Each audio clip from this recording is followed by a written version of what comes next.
Hey everybody, Les Butler here for SouthernGospel365.com, and the next few we're going to do a series with a friend of mine, and of course it says Southern Gospel in the title, but as you well know, I bring a lot of bluegrass to all these video blogs, and that's what this is going to be about with my buddy Larry Cordle. Larry? Hey Les. Thanks for coming, man. Yes sir, thanks for having me. We're going to talk a little bluegrass and bluegrass gospel, but before we get into that, he has a new gospel record, and we'll talk about that on some of the upcoming 365s. But I want to go back to day one. Talk about your upbringing in eastern Kentucky and just what it was like being a kid over there. Well, I was raised on a little old family farm. We were pretty much self-sufficient, actually, even up until the time I left home. We raised about everything we eat. We had chickens and killed 2 big hogs in the wintertime, and we didn't eat a whole lot of beef. We didn't. We had some old milk cows, that we kept out there, and a couple of old workhorses, and we had big truck patches, and the cash crop was tobacco. We had just short of an acre of tobacco, which was a whole lot for 2 boys, and my dad worked away.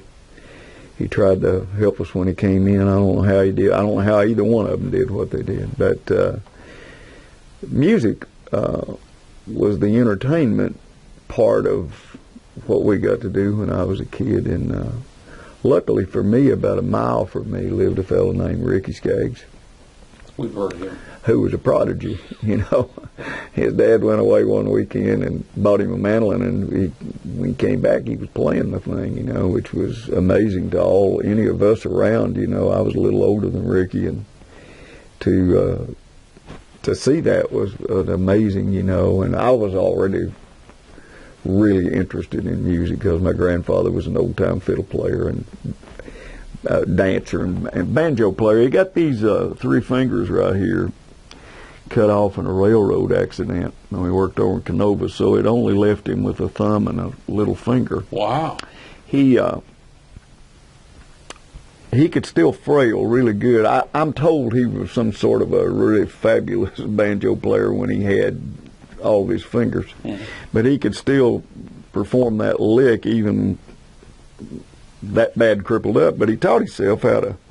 So he could hold a fiddle bow like this and like this. Oh yeah. And he was a sawyer. I mean, he wasn't but he could play and dance at the same time. And I guess he was just the finest dancer in the world. People would everybody in the whole county called him Uncle Harry, and they wanted to. So me and him spent a lot of hours. He had an old country store, and we spent a lot of hours in that thing. He'd get that thing out, and I was trying to learn how to play the guitar, and I frustrated him a lot. I can identify. I frustrated him a lot. I'd be playing along. I think I'm doing good. He said, "No, son, you got to change right there."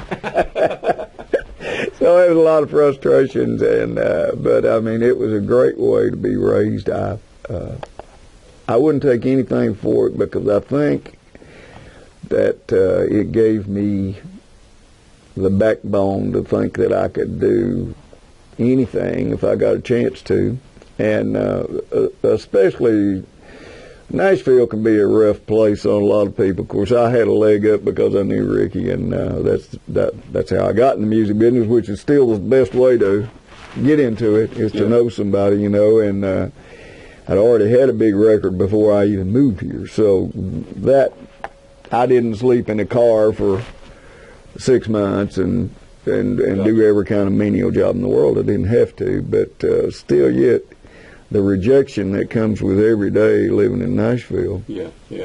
I feel like my old Appalachian upbringing really helped me to get through that, because nobody going to tell you nothing good all the time. When the way I was raised, I mean, the world don't owe you a living. You gotta. Right on. You got to get out here and do what you got to do. By the way, it still doesn't. It still doesn't. Just That's so exactly right. Well, listen, okay, so you alluded to Ricky Skaggs and hit song, so we're going to conclude this one for now.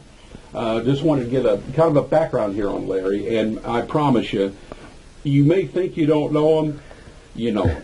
I promise you that. If you've listened to any of my radio shows over the last 40 years, I've played this man's music, songs he's written as well as recorded. And if you've listened to country radio over the last 40 years, you know this man. We're going to talk about that the next time right here on SouthernGospel365.com.